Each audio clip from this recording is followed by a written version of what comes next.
Hey guys, it's Mike coming back with another PC update video. Got a few things back from Manny and PSA and a few big pickups and a couple of smaller pickups, but I want to go ahead and show everything and get it sorted away. A little story to tell. Um, One of the items I got back from Manny is for a friend of mine, Mike Ivy, Bobby Shantz postcard signature. So I know Michael will be very happy to get that. Looks fantastic, Michael. And I'll get that in the mail to you shortly. Now, for the Hank, I've got a little bit of everything.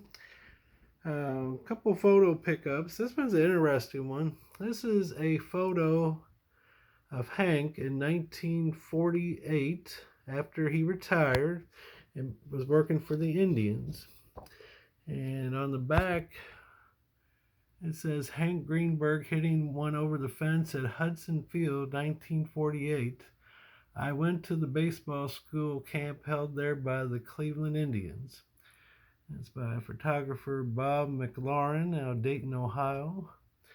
And the interesting thing is the lady I bought this from, that was her uncle was the child that went to the camp, and the photographer took the picture. I guess he got a copy of it, and he wrote on the back that. And the what's interesting is when I bought it, she sent me a picture of her uncle, which is very cool, who was the one at the camp watching Hank that day, and he's the one who wrote the notation on the back of the picture. So she sent me a picture of her uncle just to share the experience, and I think I love stuff like that where it kind of adds to the story.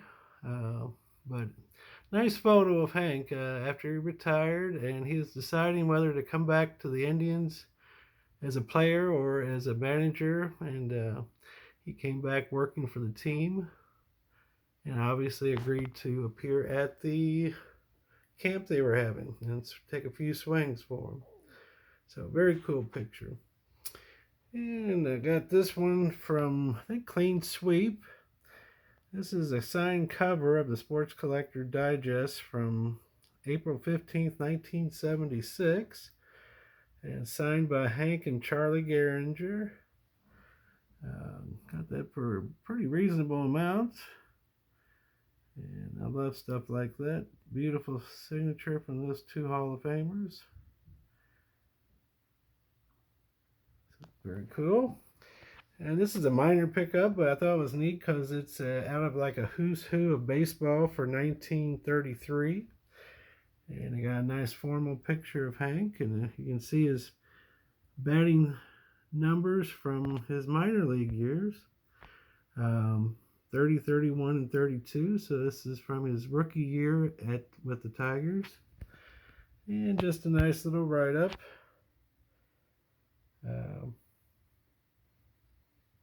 And I've got that picture right there. I've actually got a bigger version of it signed in the collection.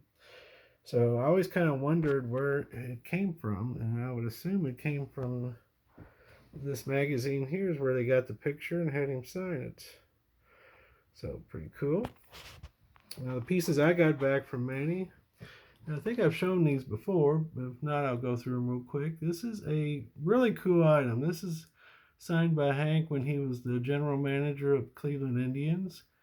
As a notice to the player of release or transfer of Mr. Bob Young, who does have baseball cards. I thought of putting one with this piece on maybe on the back just to show who they're talking about. I know he's got a 52 and a 53 card and maybe a 54. I might go ahead and get one of those just to put with this. I don't see many of these. I've seen one other one from another general manager. Whenever a player was released from the major league team and went back to the minor leagues, they would have to give them this official form to let them know where they're sending them and if they have the right of recall or don't. In this case, Bob Young was going to the Indianapolis Club of the American Association with right of recall, which means Obviously, that the Indians could bring him back if they wanted to. And then I got this.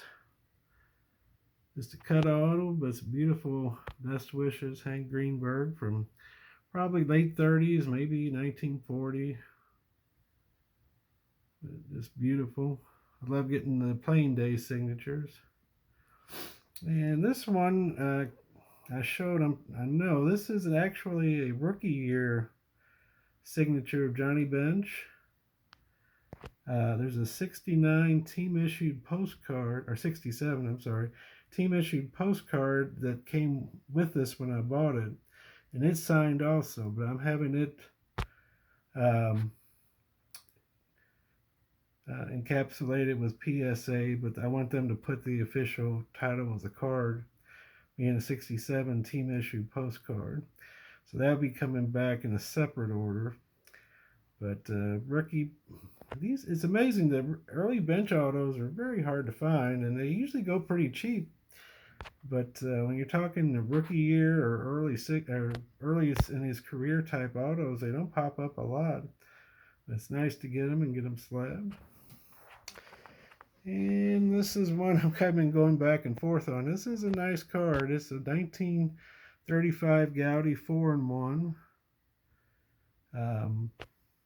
in a SGC 6, which is tough to get. I don't know how many are above that. I need to look, but it's a beautiful card. It does have a little print dot there on the inside border, so sometimes that bothers me and sometimes it don't. But besides that, the surface is very clean. There's not the roller marks and stuff, little lines you'll see occasionally on these. So I'm leaning towards keeping it, but we'll see what happens. I got a 5 already, but really like these. They're interesting pieces, and you never see them in high grade. So. And this is just a modern manufactured patch by Sweet Spot Classic, but these are really tough to find. I was trying to get all of them, do a little rainbow of these. This is the hardest one to find, numbered to 10, and this is the first one I've ever seen. And I actually got it from some guy in Canada, if you can believe that. But there's 1 to 25 I don't have, and I got everything else, so need one more to finish that off. But I think it's funny when you collect players like this, even these manufactured patch cards. I was very excited to get that in the mail. This one's just to see what you all think. In 1999, Upper Deck did an all-century team release, and it's a great set. And they ranked the players of the 20th century from, I think they did a top 100, and they ranked each player and put them where they should be. I think Hank was like 37, I could be wrong, and Johnny was like 16, I think, overall, most of the top players in the 20th century. And this was their starting lineup they came up with. And against Upper Deck, you had outfield of Ruth, Cobb, and Mays. Gary at first, Jackie at second, Schmidt at third. Ernie was the shortstop. And Johnny behind the plate, and pitching was Cy Young. Kind of curious what you all think about that starting lineup that Upper Deck came out with, and what you agree or disagree with. I'm sure a lot of people will be kind of like, what about Hank Aaron and such like that. So if y'all have any comments about that, leave it. I'd be kind of interested to see what you all think. And probably just for the rarity and such, this is probably my biggest pickup. This came out of a auction house, I think Robert Edwards. I first saw this with Andrew, Nupset Cards, and he had one of these in his collection, and he showed it. And it's a 1906 Sporting Life Team Composite postcard. These are not common. I know I looked it up after I saw his video, and he got one.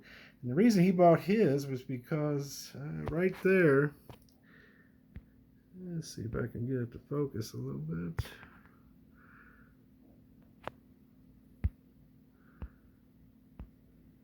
There we go. That is a picture of Branch Rickey as a catcher with the St. Louis Browns. And I don't think his first card came out till later.